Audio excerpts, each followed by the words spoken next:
Francis Van de Woestijn, je vous remercie de nous accorder cet entretien. Je suis très heureux de vous rencontrer à l'occasion de la parution aux éditions Les Impressions Nouvelles de votre recueil de grands entretiens intitulé de ce titre magnifique dont tous ceux qui n'y ont pas pensé avant vous doivent être très jaloux, État d'âme.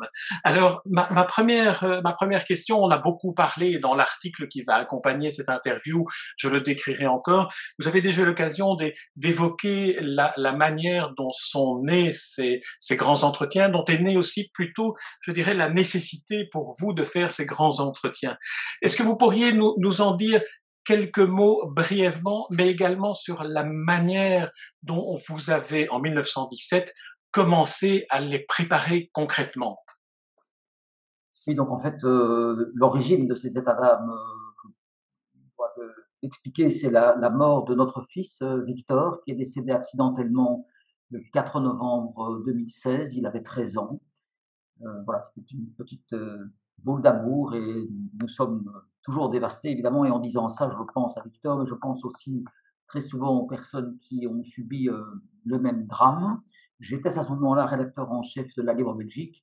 Et très vite, il m'est apparu qu'il était impossible pour moi de poursuivre ce métier qui demande évidemment une énergie, une concentration que je n'avais évidemment plus. Et donc, j'ai demandé à être déchargé de mes fonctions de rédacteur en chef. Mais voilà, c'est un métier que j'ai toujours adoré pratiquer depuis plus de 40 ans maintenant. Et j'ai proposé donc de pratiquer un autre type de journalisme qui favorise le recul et la réflexion, alors que pendant 40 ans, j'avais plutôt été, je dirais, dans l'immédiateté. Et c'est un métier qui, je veux dire, malheureusement, privilégie parfois un peu trop, je trouve, cette immédiateté. Et donc, voilà, j'ai proposé donc de, de rencontrer des personnalités et de chercher avec elles, bon, c'est sans doute un peu ambitieux de dire ça comme ça, mais le sens de la vie et le sens de la mort. Donc, j'ai cherché à faire des rencontres en profondeur. Je suis parti à la recherche de l'homme et de la femme qui souvent se cachent derrière l'œuvre ou l'action. Et c'est ainsi que sont nés ces grands entretiens qui, au départ, étaient un peu, je dirais, balbutiants et qui, au fil des rencontres, il y en a eu 90 jusqu'à présent, je trouve, ont pris une certaine cohérence. Alors dans le livre, vous avez choisi 36 de ces entretiens. À l'époque de la publication, il y avait 80 entretiens. Maintenant, vous me dites Oui, qu'il y en a oui, 90. Vous avez choisi de les distribuer dans le livre de manière chronologique, année par année en 2017, puis par ordre alphabétique. oui, oui. Euh, Quelle est la perception que vous avez aujourd'hui de l'évolution de ce nouveau journalisme d'investigation de l'âme, comme je l'appellerais? Oui. Donc effectivement, on les a classés au départ, je pensais les classer par ordre alphabétique, parce que ça me permettait de créer, si vous voulez, aucune hiérarchie. Et puis on s'est rendu compte, en fait, à la relecture que, il y avait forcément cette thématique du covid qui apparaissait dans certains entretiens et pas dans les autres. Et donc c'est la raison pour laquelle finalement on a décidé que c'était un ordre chronologique, ce qui permettait, si vous voulez, voilà, d'avoir une espèce de continuité dans la réflexion. C'est la raison pour laquelle, forcément, avant 2019, personne ne parle du Covid. Et alors, je suis désolé, mais je n'ai pas bien entendu la deuxième partie de votre question parce que la communication n'était pas très bonne. Comment avez-vous organisé ensuite, donc à l'intérieur de chacune des années, mais surtout la question essentielle était quelle est aujourd'hui la perception que vous avez de l'évolution dans votre démarche, dans la manière dont vous abordez vos invités, les personnalités que vous rencontrez. Il me semble qu'il y a une évolution où je dirais presque que vous êtes plus sûr de vous et de votre démarche que vous ne l'étiez au début.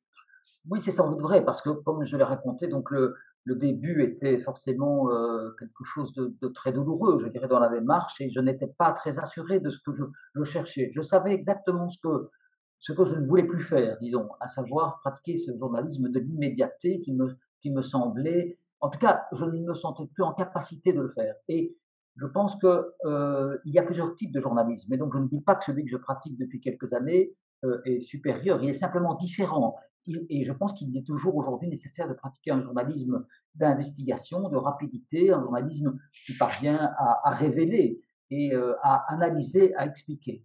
Et mais moi, après avoir pratiqué pendant 40 ans ce journalisme d'analyse, d'explication, de commentaires, j'ai voulu, si vous voulez, partir à la, c'est connaître et faire découvrir. Je dirais que c'est un peu le sens de ma démarche.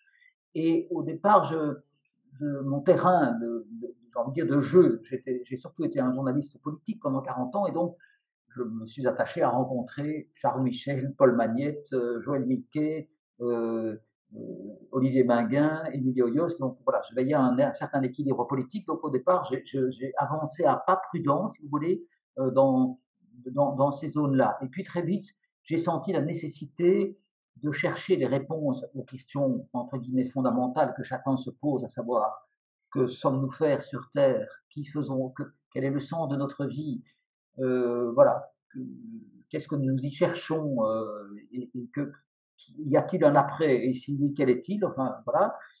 On y reviendra à ces questions-là, on Oui, y oui, reviendra à ces oui, questions-là. oui, mais je veux dire que voilà, et donc j'ai très vite élargi le champ, je dirais, d'investigation. J'ai très vite senti que c'est plutôt auprès des, je dirais, des philosophes, des écrivains, des chercheurs, mais aussi de personnes dont on ne pense pas qu'elles ont aussi une réflexion sur ces sujets-là. C'est ça qui m'a beaucoup intéressé. Donc j'imagine qu'on va parler de Bien certains sûr, bien sûr. interlocuteurs, mais comment dire, j'ai une démarche qui est tout à fait peut-être naïve, mais qui est assumée. C'est-à-dire que je pense qu'il y a en chacun de nous une face, une belle face, je dirais, un versant lumineux, agréable, qu'il est intéressant de connaître. On a tous forcément en nous des côtés un peu plus sombres, pessimistes, voire parfois un peu violents, je ne sais comment dire, mais je pense qu'il y a aussi en chacun de nous des côtés qui sont lumineux. Voilà. Et ce que j'aime, c'est essayer de fendre l'armure et de trouver chez chacune des personnalités, qu'elles soient, je dirais donc philosophes, donc dont le métier est de trouver le sens de la vie, mais aussi chez des personnes. Voilà, j'ai fait des artistes, mais j'ai aussi fait des sportifs, des chanteurs, des personnes, je dirais, toutes, dont la vie est toute simple. J'aime bien trouver chez eux aussi des réponses aux questions fondamentales que nous nous posons. Voilà un peu le sens, l'évolution, je dirais, de ma démarche. Alors, on va aborder quelques-uns des invités que vous avez conviés dans votre livre, donc dans ces 36 entretiens. Je dirais parce que si vous en êtes d'accord que nous allons peut-être ne pas évoquer ceux que j'appellerais les stars, les personnalités Oui, bien connues, puisque ce sont celles dont, pour la plupart des interviews que j'ai vues de vous et dans beaucoup d'articles, on évoque Alain Delon, Jack Lang, on évoque ces personnalités-là. Et moi, je dois dire que j'ai été surpris par un autre aspect dans la lecture de votre livre, de certaines personnalités dont on ne devine pas qu'il y ait ce type mmh, d'interstice de lumière que vous allez chercher chez eux. Et je pense notamment à deux personnalités dans le monde de la politique. Le premier, c'est Jean-Claude Juncker, et le deuxième, c'est Philippe Maystadt. Alors, pour Jean-Claude Juncker, il y a cet aspect-là aussi dans votre livre qui est le fait que vous mettiez, vous décriviez l'environnement dans lequel l'interview se déroule. Et là, avec Jean-Claude Juncker, je dirais presque que vous êtes dans une forme d'enthousiasme en disant cet homme est un seigneur, tout est dans son enfance, c'est une émotion permanente, cet homme aime les autres. On sent qu'il y a là un rapport du journaliste à l'homme politique, en plus un homme politique d'une très grande envergure comme Jean-Claude Juncker, qui sort de l'ordinaire parce que l'homme sortait de l'ordinaire.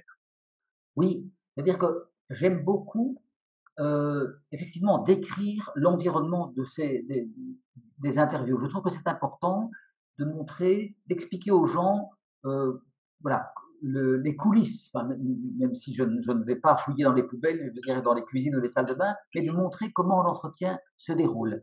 Et je pense que, enfin voilà, j'ai des modèles français, je dirais, pas moi, Alain Duhamel ou Catherine Ney, qui dans leurs livres ne se contentent pas de recueillir ou de décrire une personnalité et de décrire leurs idées, mais aussi d'expliquer, enfin, de décrire leur comportement et leur environnement. Je pense que ça joue. Comme je m'attache aussi beaucoup à connaître les origines de la personne, parce que je pense que nous sommes en partie, on se construit grâce à nos racines.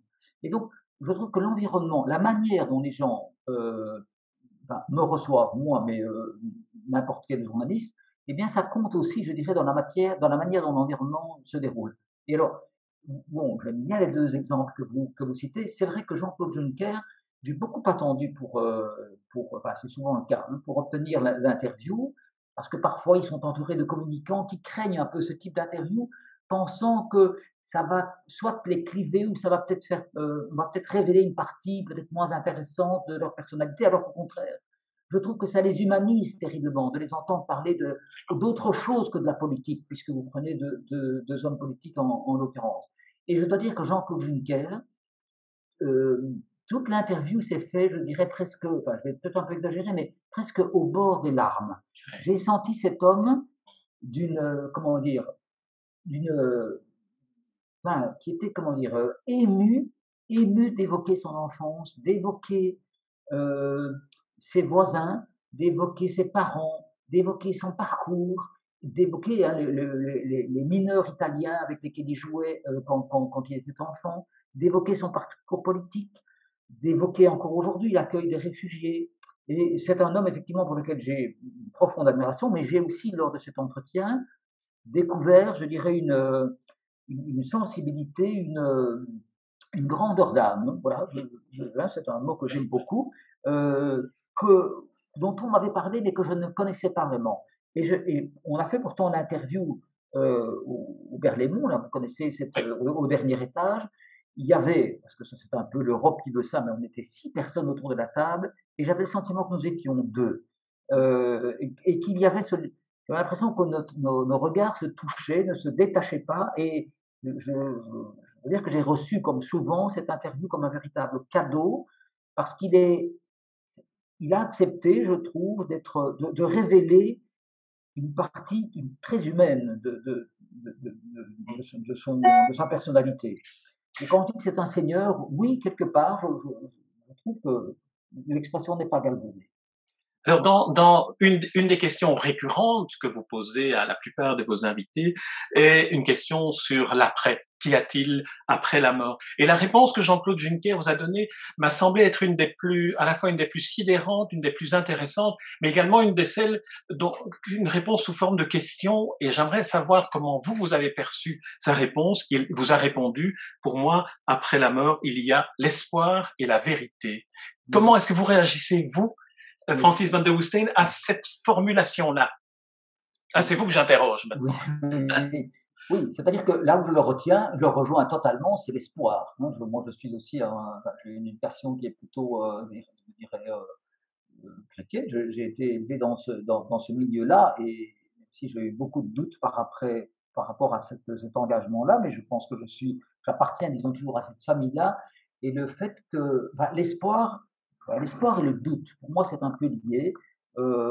C'est effectivement ce qui, c'est-à-dire que je suis toujours très ébranlé quand les gens sont soit certains qu'il y a quelque chose après, ou soit disent qu'il n'y a certainement rien après. Peut-être qu'on parlera de Philippe Mestat tout à l'heure. Absolument, on va... Voilà. Et donc, et c'est pour ça que j'aime bien la réponse de Jean-Claude Juncker qui dit l'espoir. Parce que malgré tout, c'est l'espoir de quelque chose, je dirais. Parce que si vraiment il n'y a rien, hein, si c'est comme notre écran après l'entretien, si c'est le noir total, voilà, je trouve que c'est voilà. Moi, je préfère me dire qu'il y a quand même quelque chose. La deuxième partie de sa réponse, ça, pour moi, c'est très énigmatique. Parce que moi, j'ai un rapport à la vérité, comment dire, oui, je ne sais plus. Est-ce qu'il y a une vérité absolue, je dirais? C'est très difficile. Enfin, je n'aime pas non plus le relativisme, je n'aime pas dire qu'il y a des vérités, mais c'est un mot que j'utilise peu, je dirais, parce que j'adore par ailleurs une phrase dans un autre entretien de Rachid Benzine qui dit le contraire de l'ignorance, ce n'est pas la connaissance, ce sont les certitudes. Donc ça, voilà, moi je me retrouve dans cette phrase-là. C'est vrai que ça se Oui. complète bien. Je me suis dit en lisant votre livre, d'ailleurs ceci est une parenthèse, qu'on pourrait refaire une nouvelle articulation de la présentation des interviews en reprenant les questions comme tête de chapitre et puis les réponses de chacun. Ah, On trouverait là une sorte oui, d'écho permanent d'une page à l'autre dans le livre. Et il y a un écho particulier entre Jean-Claude Juncker et Philippe Maystadt. Il dit, Jean-Claude Juncker de Philippe Maystadt, nous étions des jumeaux. Et l'entretien avec Philippe Maystadt est particulièrement émouvant, touchant, puisqu'il était en fin de vie, quand vous êtes en fin de vie, et il le savait, lorsque vous êtes allé le rencontrer, qu'il a finalement accepté, après avoir hésité et dit non, il a finalement accepté de faire cette dernière interview. oui, c'était vraiment bouleversant parce que lorsque j'ai lancé donc cette série d'interviews, vous l'avez rappelé, en janvier 2017, je me suis très vite adressé à Philippe Mestat parce que nous avions eu, disons, des parcours parallèles, enfin, je veux dire, chacun dans notre, lui, bien sûr, sa brillante carrière politique et moi, disons, petit journaliste. Mais donc, voilà, j'avais eu souvent des contacts avec lui, donc je me sentais assez proche de Philippe Mestat. Donc, très vite, je lui ai demandé s'il accepterait de participer à cette série d'entretiens. Et il m'avait dit non. Il m'avait dit, voilà, en toute discrétion, voilà, je suis très malade et donc je ne souhaite pas, je ne veux plus parler, je, je, je pense que ma fin de vie est proche et je ne souhaite plus m'exprimer, ce que j'avais évidemment respecté.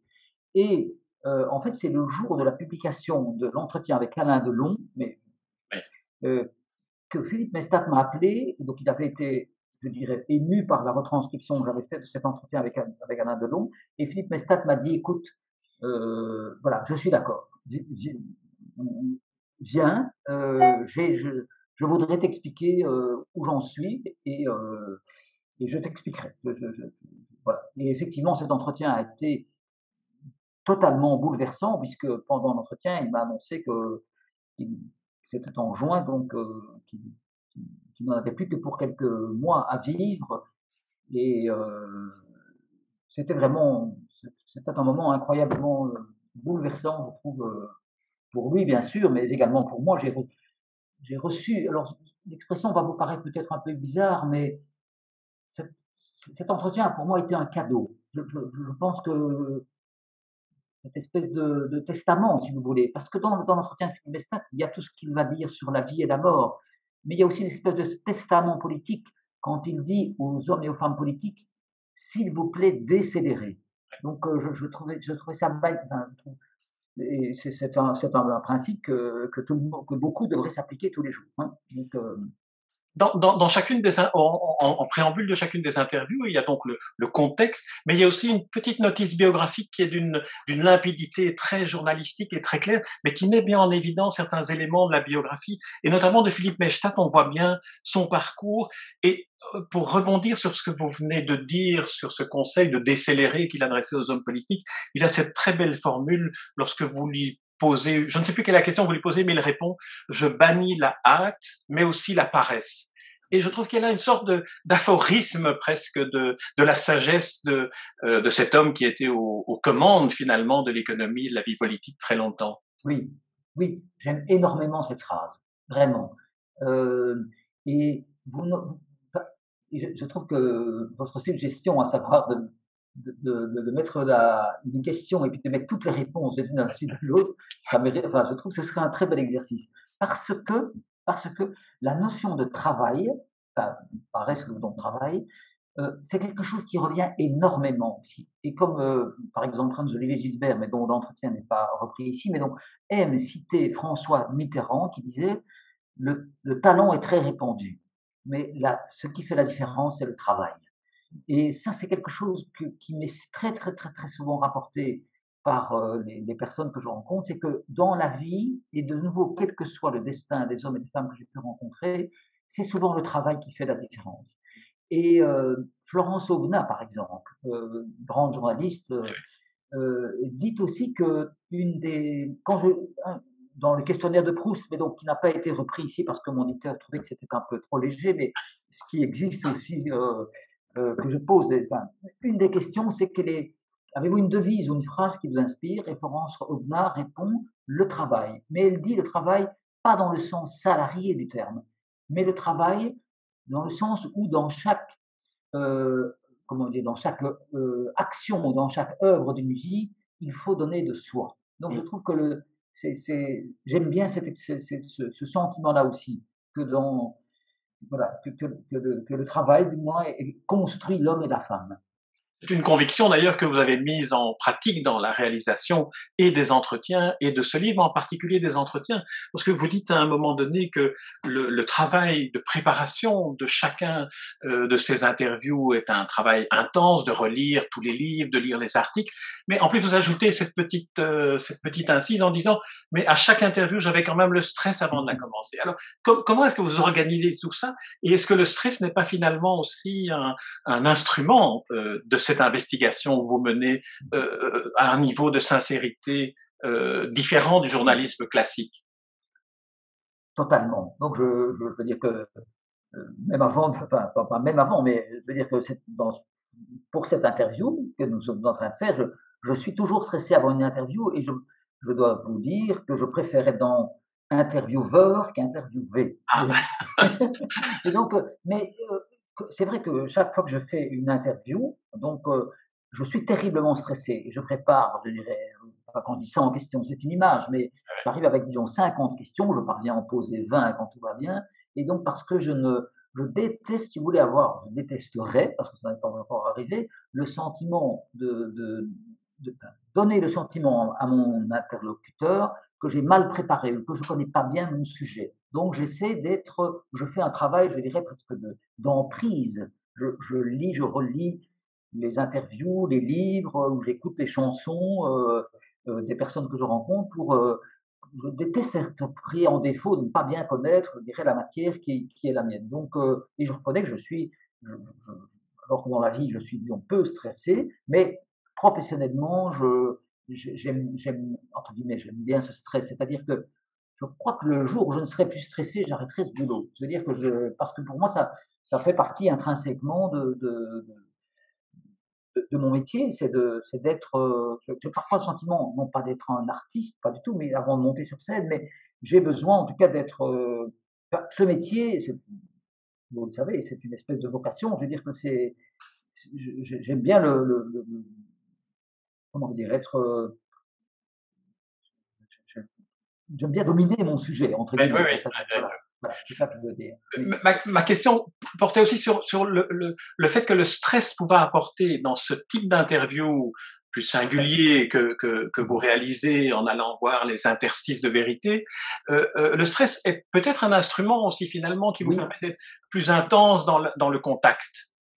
oui, c'est-à-dire que je considère que pour réussir une interview, il faut être deux. Donc je pense que il faut que le journaliste s'investisse personnellement je dirais dans les questions.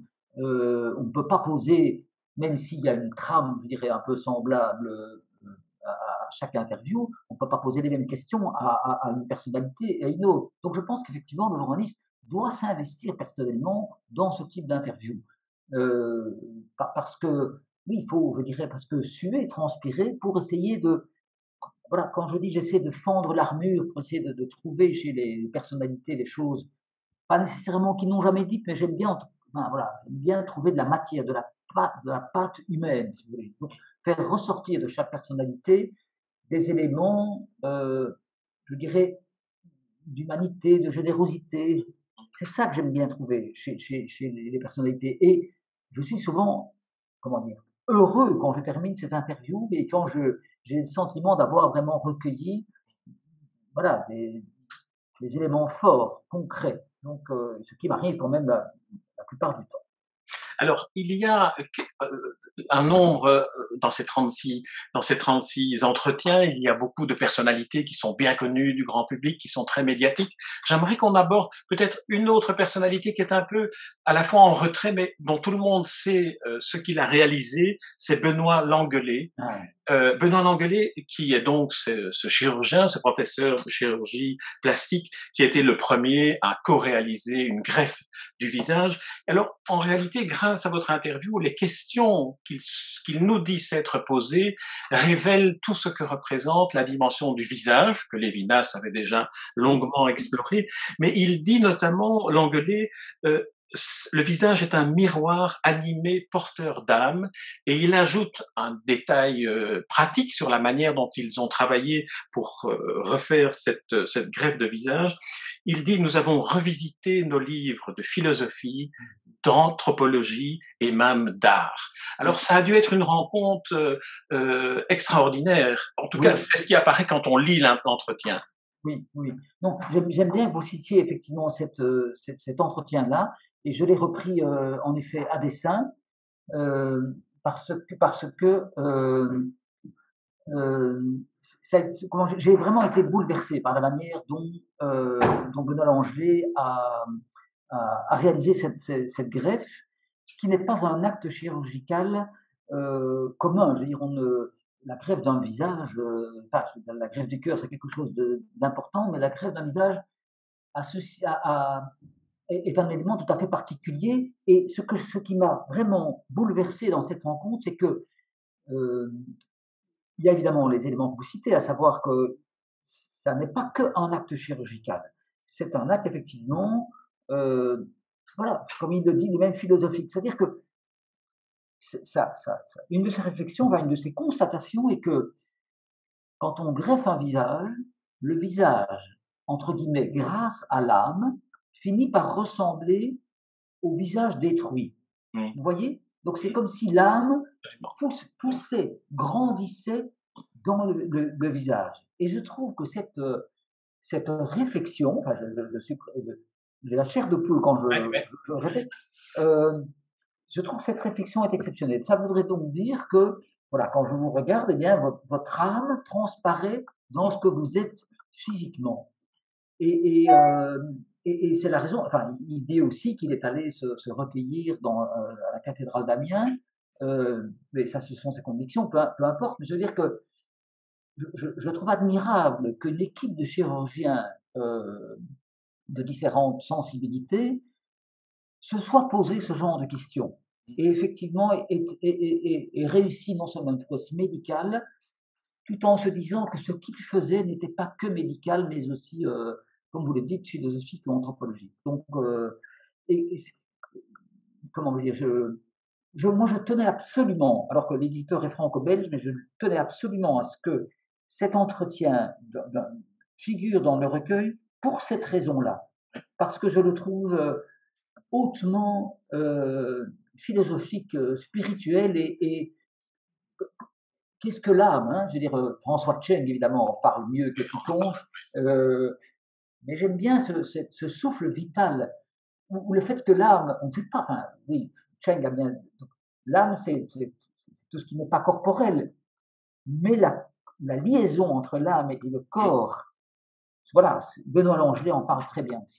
Et en plus, il indique à un moment donné, dans l'aspect, je dirais, presque technique, scientifique de la démarche de la greffe du visage, il explique que le visage est le seul organe qui soit relié directement Oui, à tous les aspects neuronaux du cerveau. Donc, il a cette communication entre la face, le visage, l'aspect extérieur, et puis le mécanisme tellement inconnu du cerveau et de toutes les possibilités qu'il offre. oui, oui, enfin oui, comment dire, on n'imagine pas effectivement ce qu'il y a derrière, enfin, dans notre tête, mais on n'imagine pas non plus, enfin, cette greffe qui a duré des heures et des heures, enfin, enfin comment notre visage est connecté effectivement. Mais bon, remarquez que moi, j'aimerais bien faire aussi l'interview d'un grand cardiologue qui pourrait me dire que greffer un cœur, ça représente la même chose. J'ai l'impression, la question est, je veux dire, si on greffe le cœur, je veux dire, est-ce que la personne greffée hérite de quelque chose du greffé ou pas? Alors on va me dire non, puisqu'on appelle aussi les greffes de porc. Hein, donc, C'était le grand questionnement au début oui, des greffes du oui, cœur. Est-ce que c'est la vie de l'autre qui est en moins en partie? oui. Mais donc apparemment non, si j'ai bien compris. Ah, et donc peut-être que la greffe du visage est quelque chose de plus spirituel, je dirais, que la greffe de cœur. Donc enfin, vous voyez, je trouve que c'est ce que j'adore dans ces entretiens, c'est que ça nous pousse à des champs dans des domaines de réflexion qui sont presque stratosphériques, je ne sais pas comment dire, mais je trouve ça infini. Et ce que j'admire, voilà, c'est que ce sont des médecins, des chirurgiens, que l'on compare souvent à des espèces de plombiers, enfin, excusez-moi. Vous voyez, il Oui, suffit oui. pas, suffit pas de reconnecter des vaisseaux ou des artères ou des veines, je ne sais pas, je ne connais rien, mais voilà, il y a autre chose. Alors en plus, le professeur Languelet, vous inspire une des questions qui est finalement une question qui est en même temps, qui révèle d'une certaine manière le travail que vous avez fait à partir de cette démarche de nouveau journalisme d'investigation de l'âme. Vous lui posez la question, la souffrance du défiguré est dans le regard de l'autre Oui, finalement. Et c'est oui, finalement une question qui va beaucoup plus loin que ce qu'elle formule. oui, mais oui, oui, je trouve que c'est aussi une question essentielle, mais enfin, nous existons dans le regard des autres. Enfin, je veux dire, oui, forcément, la question, entre guillemets, pertinente pour quelqu'un qui a reçu le visage d'une autre personne, mais je pense qu'elle se pose aussi à, à tout être humain. Donc, oui, je pense que nous existons dans le regard des autres. C'est plus qu'un miroir. Je veux dire, un miroir, ça nous renvoie notre image, tandis que dans le regard des autres, nous pouvons lire, je sais pas, l'amour, la tendresse, l'amitié, ou au contraire parfois la colère, l'indignation, le rejet. Et je trouve que nous existons par les autres aussi. Il n'y a rien de pire que les gens qui existent pour eux-mêmes. Je pense qu'on existe par et pour les autres. Et moi, j'aime, moi, chez un homme, chez une femme, ce que j'aime, ce sont les yeux, évidemment, mais ce sont les mains aussi. Parce que je trouve que, voilà, et heureusement que le Covid nous a libérés de toutes ces entraves, je dirais, au contact, que ce soit la bouche, mais aussi les mains. Je trouvais que dire bonjour en touchant deux points, je trouvais que la symbolique était horrible, même si je trouvais que ce tchèque était sympathique. Mais je trouve qu'il n'y a rien de mieux qu'une main tendue. Mais bon, on s'écarte peut-être du sujet. Oui, oui. Alors on va revenir aux différentes catégories d'invités. Il y a en particulier évidemment des philosophes, des écrivains, et parmi les philosophes, j'ai trouvé qu'ils étaient moins inattendus dans leurs réponses aux questionnements que vous formuliez, puisque d'une certaine manière leur métier est aussi de se poser des questions sur le sens de la vie, sur l'éthique, sur qu'y a-t-il après la mort, comment se construit-on.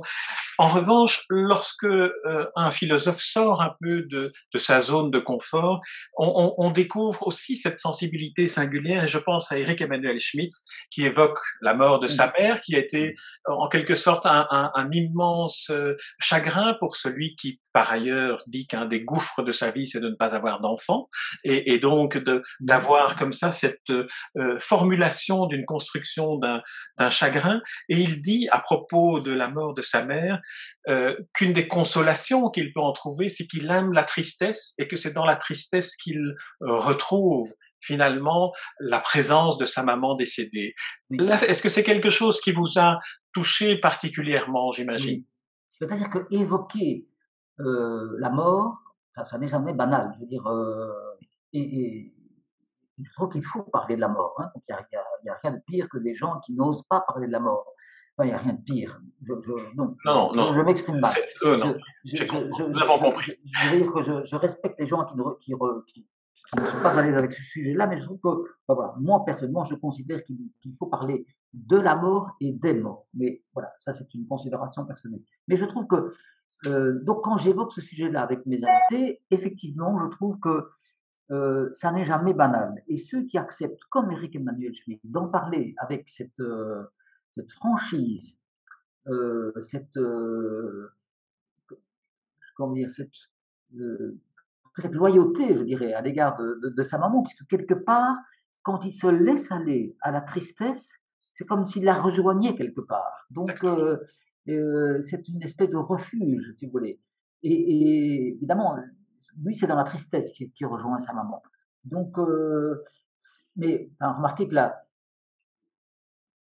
beaucoup évoquent la perte de leurs parents et je pense que les liens qu'on peut avoir avec un papa ou une maman, c'est quelque chose qui, enfin, comment dire, non, je veux dire de une chose banale, mais la perte d'une mère, quel que soit son âge, je veux dire, ça reste quelque chose de terrible. Je viens de faire, mais, par exemple, une rencontre avec Elio Di Rupo, mais qui sera publié plus tard dans le livre, et qui me disait, voilà, la première fois que j'ai senti une vraie tristesse, c'était la mort de ma maman. Et d'ailleurs, il dit, j'ai compris ce que voulait dire to be sad. Et il dit qu'en anglais, le mot a quelque chose de plus, de plus brutal, si vous voulez, qu'en français. Et donc, je trouve qu'effectivement, là, plusieurs personnes m'ont confié ce qu'elles avaient eu ou pas avec leur maman. Je pense par exemple aussi à Anne Sinclair, et là c'est tout le contraire. Elle explique qu'elle n'a pas vraiment trouvé sa maman et qu'elle le regrette. Euh, voilà, qu'elles se sont un peu croisées sans vraiment se toucher, je dirais. Et ça, c'est aussi, et je sentais chez Anne Sinclair la souffrance de ne pas avoir eu cette communion qu'on doit normalement avoir avec sa maman.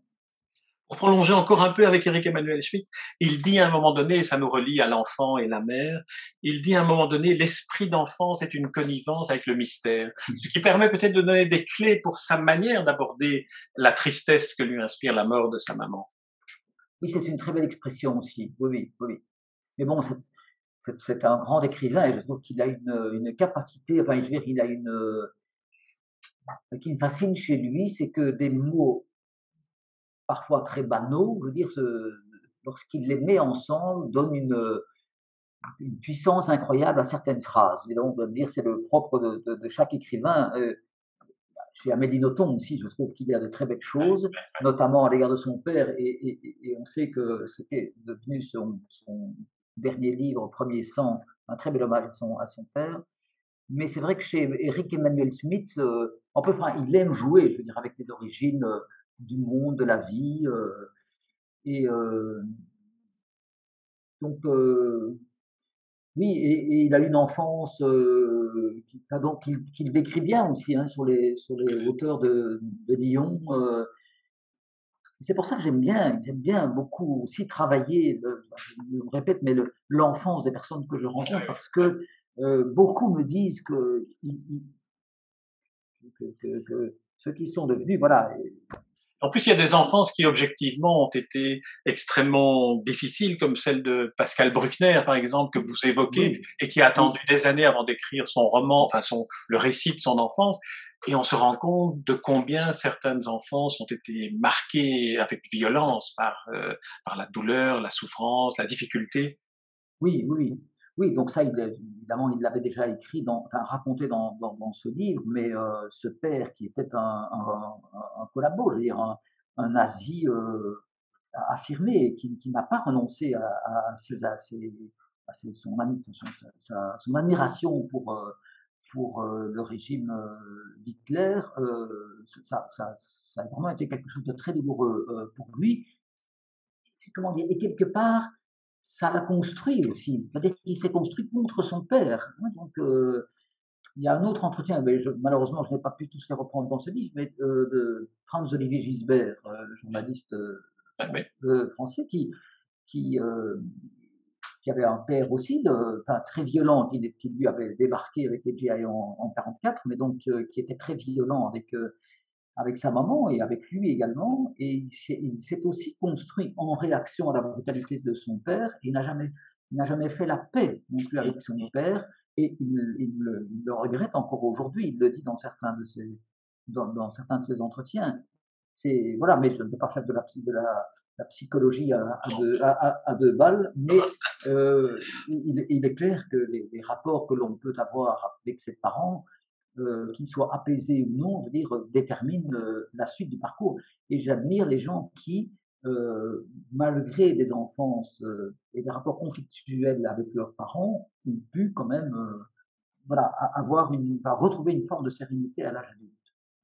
Vous avez évoqué le questionnaire de Proust qui ne figure pas dans le livre, mais qu'on peut retrouver sur le site de la Libre Belgique où vous avez Oui, mis certains enregistrements de vidéos où on voit les réponses de certains de vos invités, dont François Hollande que j'ai regardé, ce qui était intéressant aussi parce qu'on pouvait voir en vidéo l'environnement dans lequel il se trouvait et puis voir le regard, voir la petite espièglerie et l'ironie dans le visage de François Hollande. Vous leur avez posé à vos invités ce questionnaire de Proust.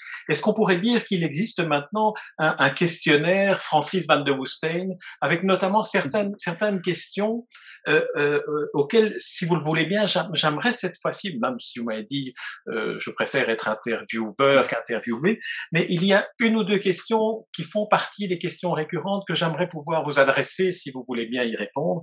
essayons. La première est, vous avez trouvé ce magnifique titre État d'âme. Alors, quelle est, selon vous, la définition que vous donneriez, vous, Francis van de Woestijn, à ce mot âme? De nouveau. Je pense que François Cheng peut mieux répondre que moi à la question, mais je ne vais pas me dérober. Donc pour moi, c'est le souffle vital. C'est-à-dire que c'est ce qui reste, enfin, du moins je l'espère, quand le corps n'est plus là. Ou enfin, ça ne veut pas dire que l'âme n'existe pas quand le corps est là. Ça veut dire que c'est ce qui définit plutôt une personne à l'exception de son corps. C'est-à-dire que il est parfois on dit, c'est-à-dire on définit parfois l'âme quand elle n'est pas là. On peut dire une rue sans âme, une ville sans âme, une maison sans âme. Ça veut donc dire que qu'elle existe. C'est ça que je veux dire. Ouais, Et ouais. donc, ou alors on dit il ou elle est l'âme d'un groupe, d'une association, d'une entreprise, voire d'un pays. Donc, c'est donc ce qu'il y a de fondamental, d'essentiel. C'est ce qui représente le mieux ce que nous sommes, à l'exception de notre corps. Et je pense que, enfin voilà, quand je pense à notre fils Victor, ma femme dit souvent, voilà, l'âme de Victor doit bien être quelque part. Et donc je pense que l'âme des défunts doit être quelque part. Et j'aime beaucoup la phrase de Gabriel Ringlet qui dit, les morts cheminent à nos côtés. Mais voilà. Mais pour moi, l'âme, ce n'est pas uniquement l'âme des défunts. Je répète, c'est aussi ce que nous sommes. Ce qui nous définit aussi. C'était une Oui, bonne oui, définition que vous disiez oui, là. Oui. oui. Alors, une deuxième question dans ce questionnaire-là, de temps en temps, j'en glisserai du questionnaire Marcel Proust aussi.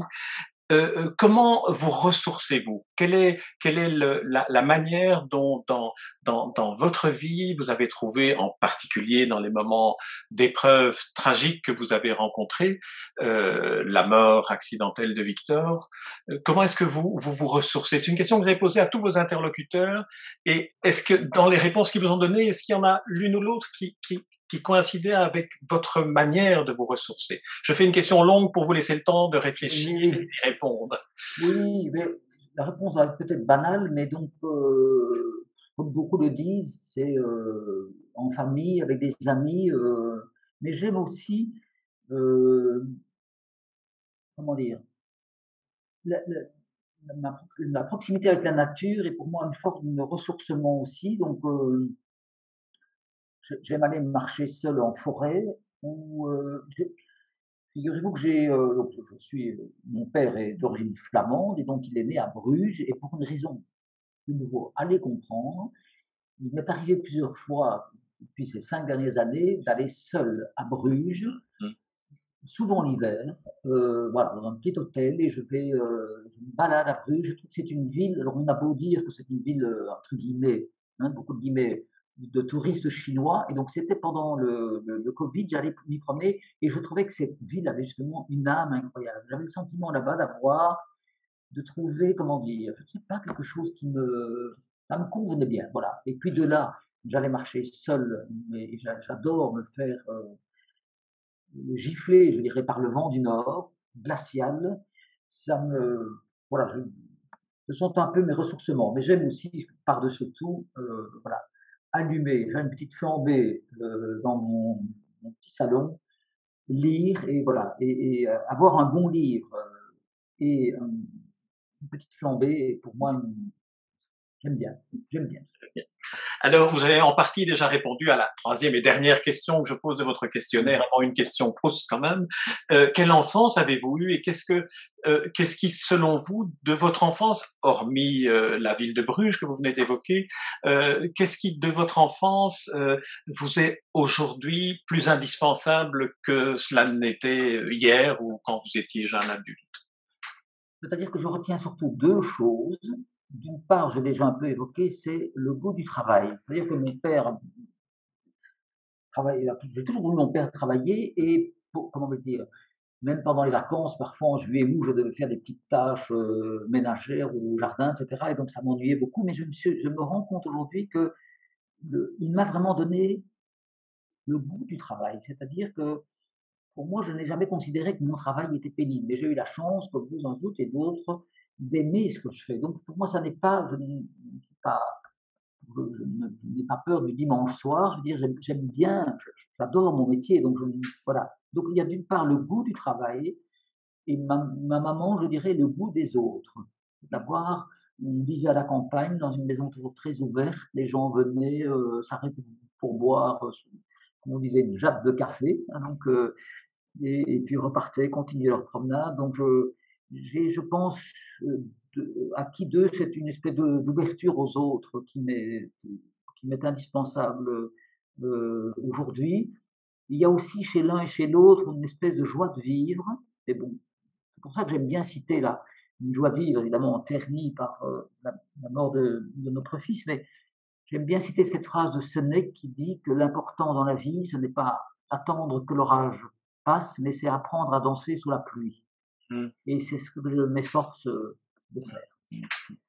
Alors, est-ce qu'on peut terminer par une ou deux questions du questionnaire de Proust? Bien sûr. Alors, la première est: quelles sont les fautes qui vous inspirent le plus d'indulgence? Je vais être très terre à terre, mais je, je dirais la gourmandise, pour autant que ce soit une faute. Donner un peu de légèreté, je dirais, mais Oui, oui. ça pourrait être la même réponse que si je vous avais demandé quel est votre défaut ou quel est le défaut que vous reconnaissez chez vous. Quel est votre rêve de bonheur? Celui de mes enfants, mes, mes beaux enfants, oui. Ouais. Quels sont vos héros favoris dans la fiction d'une part, héros et héroïnes, hein, dans la fiction d'une part et dans la vie réelle? Alors, dans la fiction, je citerai Birgit Nyborg. Je Mmh. ne sais pas si vous êtes adepte des séries. Non. Il Ah oui, s'agit oui, d'une... oui, oui, c'est Borgen. Voilà. Ah oui, Borgen, oui, bien sûr. Ah oui, oui. Ah oui, Très beau personnage, oui, absolument. Oui, j'adore ces personnages. Vraiment, j'adore cette série. J'attends la suite. Oui, mais c'est parce que moi, toutes les personnes que j'ai rencontrées au cours de ma vie politique, j'ai quand même assez bien le respect, je dirais, pour l'ensemble du monde, enfin, des femmes et des hommes politiques, même si forcément, comme dans tout métier, il y a dans tous les niveaux. Mais je trouve que ce personnage-là, qui est assez comparable en fait, hein, le système politique danois est assez comparable au système belge, hein, qui nécessite des compromis, etc. Mais je trouve que, voilà. Bref, donc je dirais Birgit Nyborg, Oui, oui. je dirais aussi Carlson, parce que il m'amuse beaucoup dans Downton Abbey, je ne sais pas si tu avais vu cette Oui, oui, série. oui, oui, oui, oui, bien sûr. Oui, oui, oui. Mais bon, surtout Mais c'est vrai que Birgit. le personnage de Borgen, en plus, réhabilite d'une certaine manière ce que peut être aussi l'engagement politique, ce qui Oui, est important, me semble-t-il, de mettre en valeur totalement. aujourd'hui. Donc, je retiendrai Birgit Nyborg. Et je dirais, alors dans la vie d'aujourd'hui, c'est-à-dire que il y a une personnalité dont je rêve de recueillir les états d'âme. Comme ça, c'est le pape François. Je trouve il a ces paroles, que l'on soit d'ailleurs, que l'on soit chrétien ou pas, je trouve que tout ce qu'il dit, que ce soit au niveau économique, social, environnemental, éthique, dépasse très largement le cadre du monde croyant ou non croyant, chrétien ou non. Et donc, donc je rêve de faire de recueillir ces états d'âme. J'ai déjà envoyé des dizaines de mails, mais c'est très compliqué. Mais donc, oui, je trouve que pour moi, évidemment, oui, c'est un homme dont j'admire le parcours, l'engagement et la parole. Très bien. Eh bien, je pense que là, vous avez répondu aux quelques questions. Il y en a peut-être une dernière qui est quel est votre état d'esprit aujourd'hui? Comment allez-vous? Pour poser la question de manière plus simplement, qui est une des questions de Proust d'ailleurs. Hein, c'est une des questions du questionnaire de Oui, Proust. Je ne la oui, retrouve oui, plus ici écoutez, dans ma liste. il est difficile de faire une réponse. Je dirais que ça va. Il y a certains jours où je survis, parce que voilà, vivre avec la perte d'un enfant, c'est quelque chose qui est très compliqué. Donc voilà, il y a des jours où ça va, d'autres où ça ne va pas. Mais disons qu'aujourd'hui, je suis heureux d'avoir pu répondre à vos questions et voilà, je pense il faut avancer dans la vie, quels que soient les drames qu'on a vécus et mais je vous remercie de me poser la question et je pense qu'aussi c'est dans vous parliez du regard des autres et je pense que il faut peut-être essayer dans la vie de ne pas, être concentré sur son nombril, mais plutôt voir aussi, voilà, ce qui se passe, ailleurs dans sa ville, dans son pays et forcément aussi en Europe et aux frontières de l'Europe, en Ukraine et donc qui sommes-nous pour nous plaindre? Donc je trouve que c'est aussi en dézoomant, je dirais et en voyant un peu l'état du monde que l'on peut relativiser, voilà, c'est sa tristesse, quelle qu'elle soit. Eh bien, je vous remercie, Francis van der Woestijn, d'autant plus de nous avoir accordé ce temps pour parler de votre livre, dont je rappelle le titre État d'âme, grands entretiens parus aux Impressions Nouvelles. C'est un livre dans lequel vous ne vous épargnez pas de vous interroger sur l'énigme de l'âme, en faisant de ce livre un indispensable instrument d'appréhension de la complexité des êtres et de leur destin singulier, mais c'est un livre qui aussi nous aide, nous, lecteurs, et sans doute vous a aidé, vous aussi, à construire notre propre destin et à traverser les épreuves dont les destins sont marqués. Merci, Francis van der Woestijn, pour ce livre, cet entretien et ce que vous faites et ce que vous êtes. Merci Merci beaucoup. infiniment. Merci, merci beaucoup. Merci.